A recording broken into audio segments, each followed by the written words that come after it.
Hello Hi everybody. It's been a couple days since we videoed. We Now are continuing on.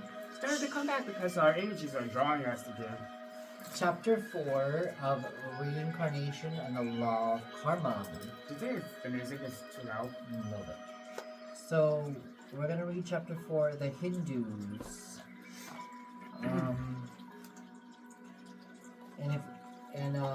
Just letting you know, because I'm also doing more tarot readings, so if anybody else wants to subscribe to me, please subscribe to me if you like the content I'm doing. If there's anything I need to add to it, just let me know and I'll follow through. Okay, well, let's get started. Okay, the Hindus, Chapter 4. While reincarnation has been believed and taught in nearly every nation and among all races, the formal or present at the times still were just justified considering India as a natural mother of the doctrine. It is as much as found in an especially favorable spiritual and mental environment in that land of among its people, the date of its birth that are being lost in the cloudness of ancient history. But the tree of the teaching being still in full flower and still bearing an abundance of the fruit, as the Hindus proudly claim, while the present dominant race was still in the savage, cave-dwelling, Stone Age stage of existence, and while the ancient Jewish people were beginning to place the foundation stones of religion, of which the present Christian religion is not the offset of the great Hindu religious teachers and philosophers had long since firmly established their philosophers and religions with the doctrine of reincarnation and its accompanying teachings, which has been accepted as truth as a great Aryan race in India. And throughout 40 centuries or more, this race has held steadfastly to the other original doctrine, until now the West looking again into its light to the great problems of human life and existence.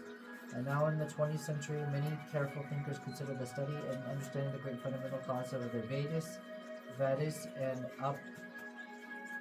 Upanishads in the West and the find possibly antidote to the virus of materialism that is poisoning veins of the Western spiritual understanding. The idea of reincarnation is to be found nearly in all philosophers and religions of the race at least same period in their history, among all peoples and races, yet in India do we find the doctrine in the fullest flower, not only in the past but in the present, from the early ages of the race in India. Reincarnation in some of its various forms have been accepted doctrine, and today it is accepted in the entire Hindu people that there are divisions of sub-races, while the exception of Hindu Mohammedans, the teeming millions of India live and die in the full belief of reincarnation, and to them it is accepted without a question as the original rational doctrine concerning the past, present, future of the soul.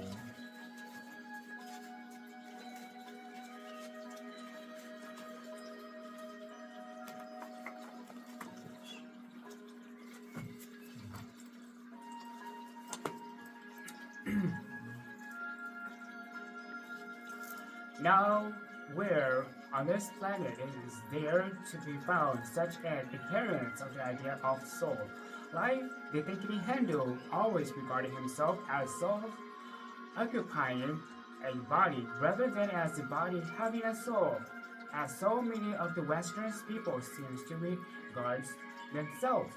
And to the Hindus, the present life is truly regarded as but one step in the stairways of life, and not as only materials like proceedings and eternities of spiritual existence. To the Hindu's mind, eternity is here with us now. We are the eternity as much this moment as we are ever shall be. And the present life, it is but one of the number of fleeting moments in the eternal life. The early Hindus did not possess the complicated forms of religions now existing among them. With their various creeds, ceremonials, rituals, cults, schools, and denominations. On the contrary, their original forms of religions was an advanced form of what some have called nature's worship, but which was rather more than that which the Western's mind usually means by the term. their natures was rather a spirit of nature, or one life, of which all existing forms are but various manifestations. Even in these early stages of their religious development, they held to the belief of reincarnations to the souls from form to another. While to them everything was but a manifestation of one life, still to the soul was differentiated until emanated forms of one life, and distances to work its way back to the unity and on oneness with the divine life through many and varied incarnations, until finally it would be again merged with the one. From this early beginning arose from many other varied forms of religious philosophy known to the Indians of today, but clinging to all those modern forms is to be found in the fundamental basis ideas of reincarnations and final absorptions with the one. Brahmanism came first, starting from the simples and working to the complex. A great priesthood gradually arises and surrounding the original simplest religious philosophy with ceremonial rituals and theologicals and metaphysicals, abstractions and speculations. Then arose Buddhism, which in the measures was to return to the primitive idea, but which in turn developed a new priesthood and religious organizations. But the fundamental doctrines of reincarnations permits them all and may be regarded as the great common century of Hindu's religious thought and philosophy. The Hindu religious books are filled with references to the doctrines of reincarnations. The laws of Manu, one of the oldest existing pieces of the Sanskrit writings, contains many mentions of it, and the Upanishad and the Vedas contains countless references to it. In the Bhagavad Gita, Krishna says to Arjuna, "Now thou, O prince of Pandu, that there never was a time when I, nor thou, nor any of these big princes of earth was not, nor shall there even come a time hereafter when any of us shall cease to be, as the soul wearing this material bodies experienceth the stages of infancy, youth, manhood, and old age. Even so shall it, in due time, pass on to another body, and in other incarceration shall it be again live and move and play its part. These bodies, which act as enveloping, carrying coverings for the souls occupying them, are but finite things of the moment, and not the real man at all. They perish. As all finite things perish, let them perish. He who in his ignorance thinketh, I slay or I am slain, babbleth like an infant lacking knowledge of the truth. None can slay, none can be slain. Take unto thy inner mind this truth, O Prince, verily, and the real man, the spirit of man, is neither born nor doth it die. Unborn, undying, ancient, perpetual, and eternal, it hath endured and will endure forever. The body may die, be slain, be destroyed completely, but he that hath occupied it remaineth unharmed. As a man throweth away his old garments, replacing them with new and brighter ones, even so the dweller of the bodies, having quieted and its old mortal frames, entereth into others which are new and freshly prepared for it. Many have been my births and rebirths, O Prince, and many also have been thin on. But between us lies this difference. I am conscious of all my many lives, but thou lackest remembrance of thine. In the Mahabharata, it is said, even as when he casteth off an old garment, man clothes himself in new raiment. Even so, the soul casting off the worn-out body takes on a new body, avoids the fatal path leading to hell, working for its salvation, and proceeds towards heaven. The Grahadora Nehakara Padeshinada. That's what they say.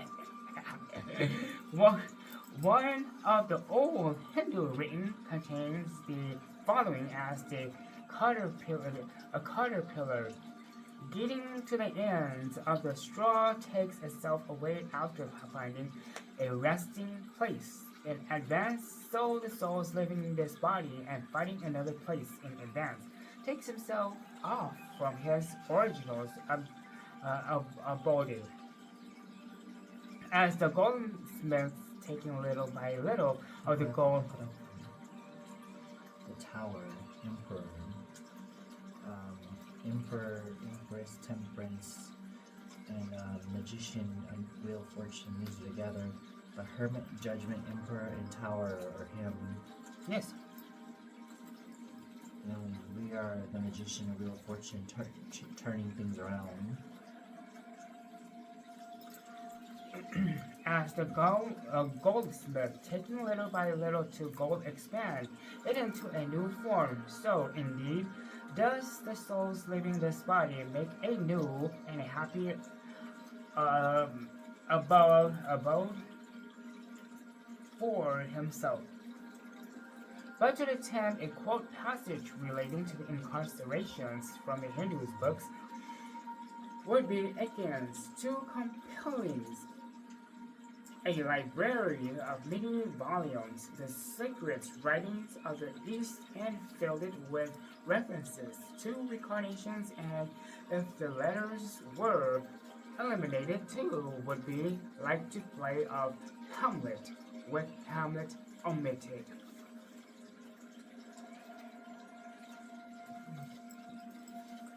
We cannot own the High Priestess intuition. This is us. That's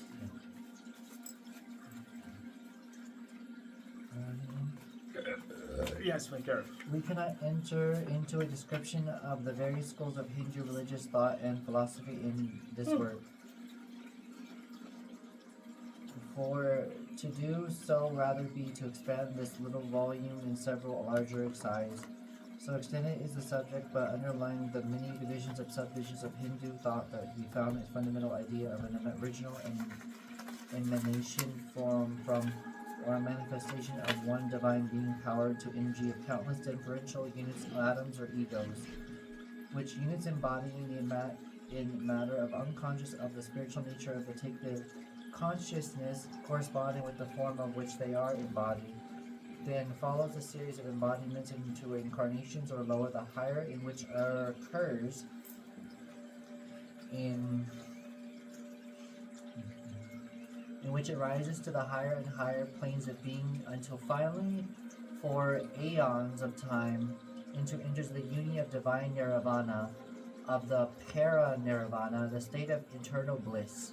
The great difference between the Hindu thought and the Grecian It is a thought that the Greeks considered repeated life, with the joy of the means of the greater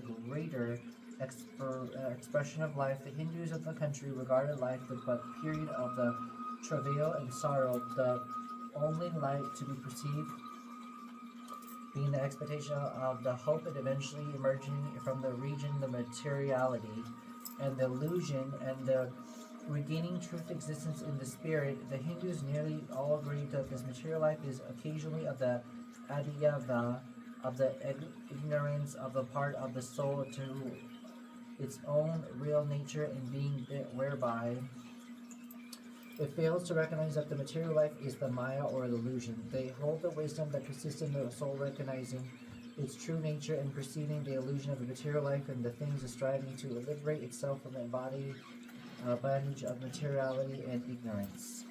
The principal differences among the various Hindu schools of religion, philosophical thought that arise from the differing views regarding the nature of the constitution of the soul on the one hand, and the means of attaining liberation and freedom from the material embodiment on the other.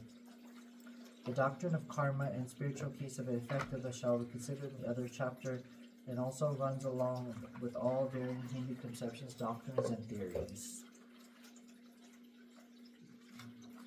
Without considering the matter of differences of opinion between the various schools concerning the nature of constitution of the soul, we may say that all schools practically agree with the constitution, and the man is a complex thing comprising a number of the sheaths, bodies, coverings, or elements from the greater, grosser, the more spiritual, the various sheaths being discarded of the soul advances it to its own way toward perfection.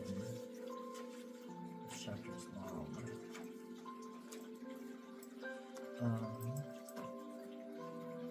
There are disputes between the various schools regarding terminology and the precise arrangement of these principles, but the following classification will answer the purpose of giving the general idea of Hindu views of the subject always conflicting claims of various schools.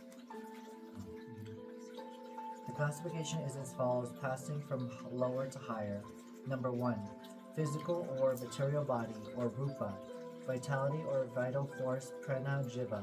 Astral body, astral projection, ethereal, double lingashanara. Animal soul, kama rupa, human soul or manas. Spiritual soul or buddhi. Divine spirit or atma. From the beginning of tendency of the Hindu mind, that was the direction of resolving the universal forms, shapes, and change back into the same sum of underlying principle, from which one the phenomenal world emerged, some one infinite energy, from one which all is emerged, eliminated or evolved. And the early Hindu mind busied itself actively solution to the problem that is one manifesting to being becoming into many. Just as the Western world of today actively engaged in solving many material problems, so was ancient India active in solving many spiritual problems, just as modern West in straining every energy toward discovering of the how, so the ancient India straining many effort to discovering the why. And from what they struggled of the mind of Indians arose countless schools of the religious and philosophical thought. Many of these have passed away, but many of them persist today. The problem of the relation of the human soul to one being the secondary problem of the life, present and future individual soul is the most vital way Hindus think about it today, as 40 centuries of more of its philosophical history.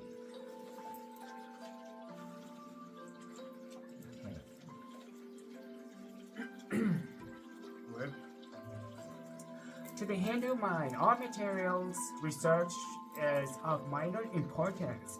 The important truth being to discover that which, when once known, all else is understood.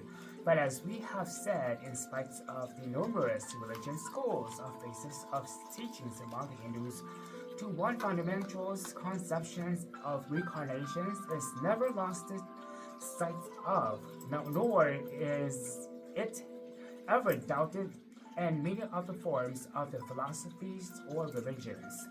Ignoring the subdivisions of Hindus' philosophical thought, we may say that the Hindus' philosophies may be divided into a few general classes, several of which we may shall now hastily consider that you may get a glimpse of the varieties of Hindus' speculated philosophy in its relations to the souls on its destiny. You will, of course, understand that we can do no more than mentions the leaders' futures of each class as a careful consideration would require the volumes for each particular schools. We will first consider the philosophy of Canada, generally known as the Vishishika teaching, which inclines towards the atomic theories akin to the formulated by the old Greek philosophers Democritus. According to this teaching, the substance of the universe is composed of the infinite numbers of atoms, which are internals and which were not created by God, but which are co-internals with Him. These atoms, combining and forming shapes, forms, etc., are the basis of the material universe. It is held, however, that the power of or energies whereby these atoms combined and thus forms matters comes from God. This teaching holds that God is the persons, beings possessing omnipotence, omniscience, and omnipresence. It is also held that there are two substances or principles higher than the materials, energies or substances, namely manas or mind, and Atman or spirit. Manas or minds is to be something like the mind stuff, or from which all individuals' minds are built up, and which mind stuff is held to the internal. Atman or spirit is held to be an internal principle from which the cells or souls are differentiated. The atoms or spirits or cells is regarded as much higher than mind, which is its tool and instrument of impressions. This philosophy teaches that through progressions by reincarnations, the soul advances from lower to higher states on its road to freedom and perfections. Another great school of Hindu philosophy is the philosophy of Kapila, generally known as the Shinkya system. This teaching opposes the atomic theories of the Vishishkita system and holds that the atoms are not indestructible nor internal, but may be resolved back into the primal substance called Prakriti. Prakriti is held to be an universal internal energies of ethereal substance, something similar to certain Western scientific conceptions of the universe ether. From this internal universal energies, Kapila held that all the universe has been evolved. All material forms or manifestations of energies being but manifestations of Prakriti, but the Sankhya system is not materialistic, as might be supposed at first glance, for side by side with Prakriti.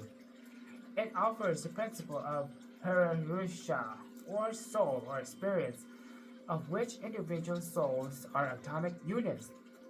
The principles of Purusha being and unities of units and not the individual's one. The Purusha That is, its units or individual souls is regarded as eternal or immortal.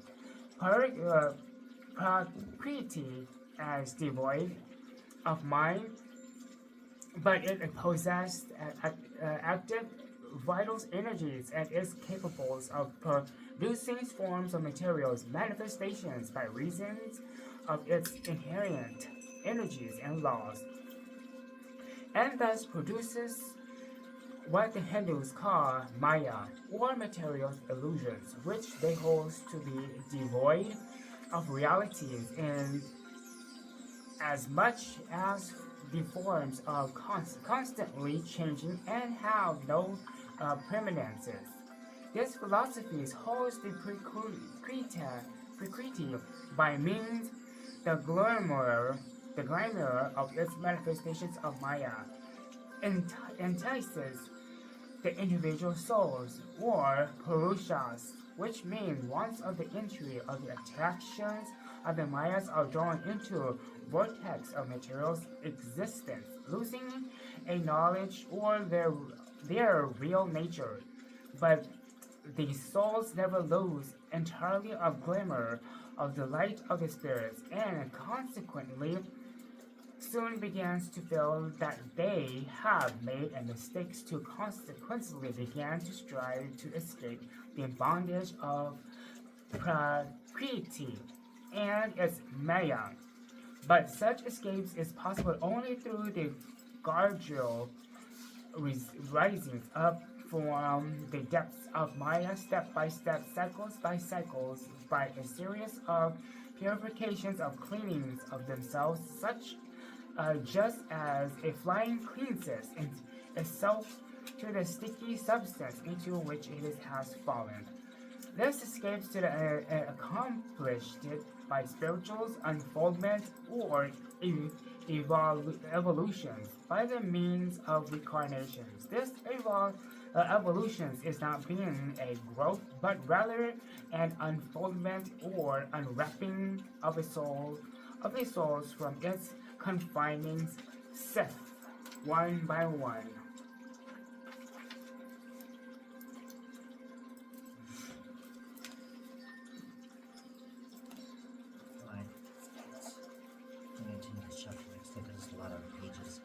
Okay, everyone, that's the end of part 1 of this chapter. There's about 10 more pages to read, but we'll stop here.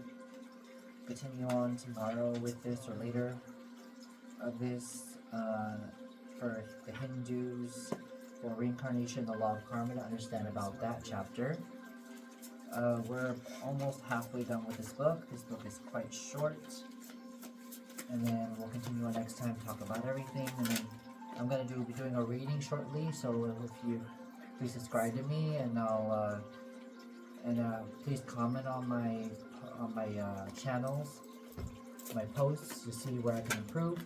Thank you, everybody. Bye bye. Bye.